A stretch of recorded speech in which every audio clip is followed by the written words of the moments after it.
It was one of the most infamous and unique train wrecks in Amtrak's history. 2 years after the big Bayou train disaster, Amtrak Sunset Limited derails once again. And who was responsible for this crash remains a mystery even today. This is the story of the 1995 Palo Verde sabotage and train derailment.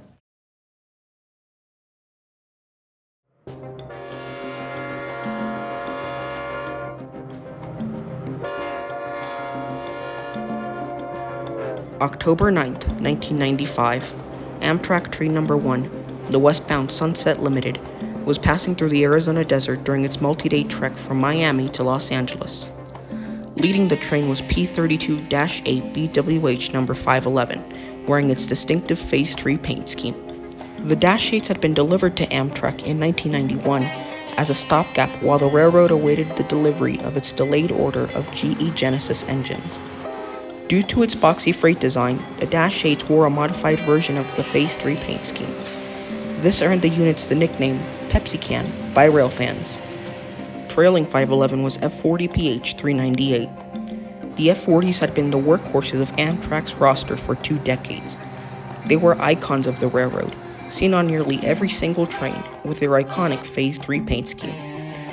However, by the 1990s, they were aging and were slowly being replaced by Dash 8s and Genesises. They were pulling 12 cars, including a baggage car, 2 ex-Santa Fe bi-level cars, one of which was being used as a crew dormitory car, and 9 superliner cars. 258 passengers were on board the train.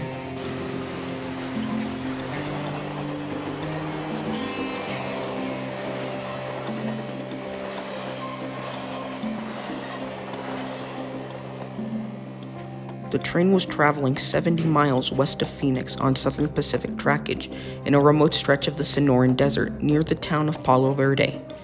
It was past 1 a.m. Most passengers would have likely been fast asleep.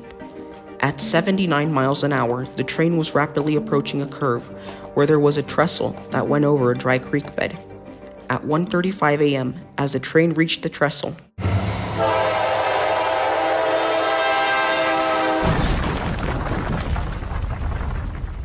Amtrak Sunset Limited, there it is. 12 cars total, 4 of them are off the track.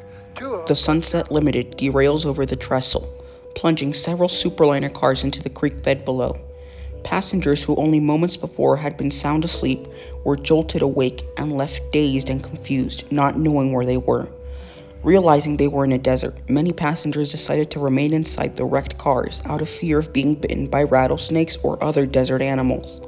One passenger, game designer Neil Halford, decided to exit the train. As he was walking along the tracks, he found a piece of paper beneath a rock. We'll get back to it in a bit.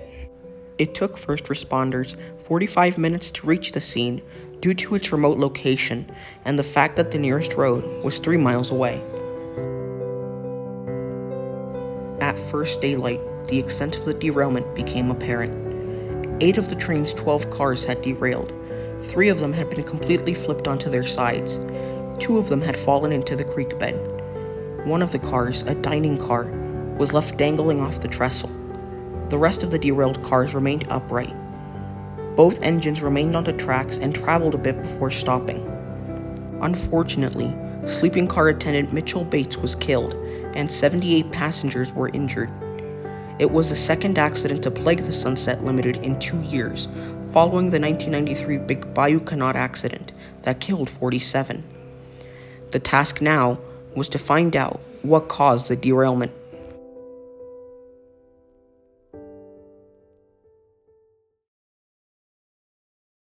We believe it's a terrorist action as evidenced by the evidence we found at the scene.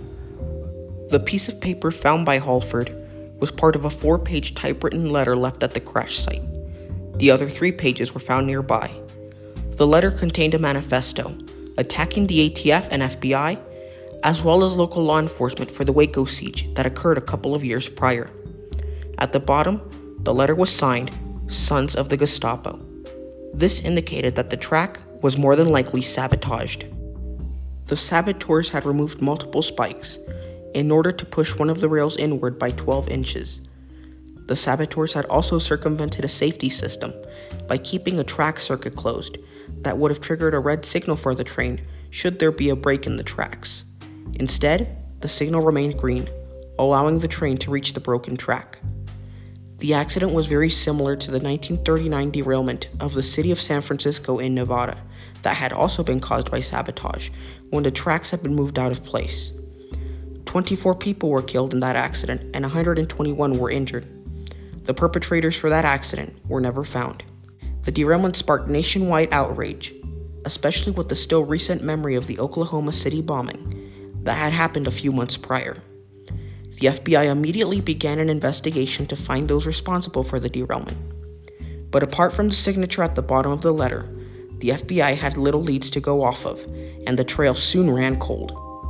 As of 2025, the case still remains unsolved, with the latest update coming in 2015, when the FBI's Phoenix field office offered a $310,000 reward for any information leading to the perpetrator's arrest.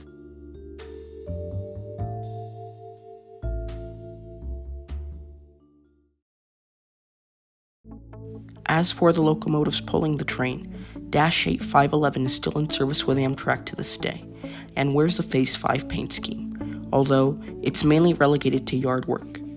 F40PH 398 was retired in 2001 and was sold to Music City Star in 2006, where it was renumbered to 121 and is still in service to this day.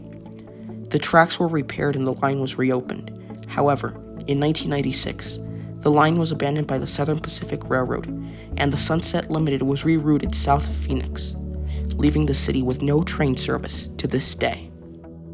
In 2005, the Sunset Limited was truncated to New Orleans, Louisiana, following damage caused to tracks further east by Hurricane Katrina. It was Amtrak's last coast-to-coast service, and there has never been another coast-to-coast train since. Many have advocated for the train's return to Florida, or for there to be a new service connecting the train's terminus in New Orleans and Florida, serving the Gulf Coast communities along the way.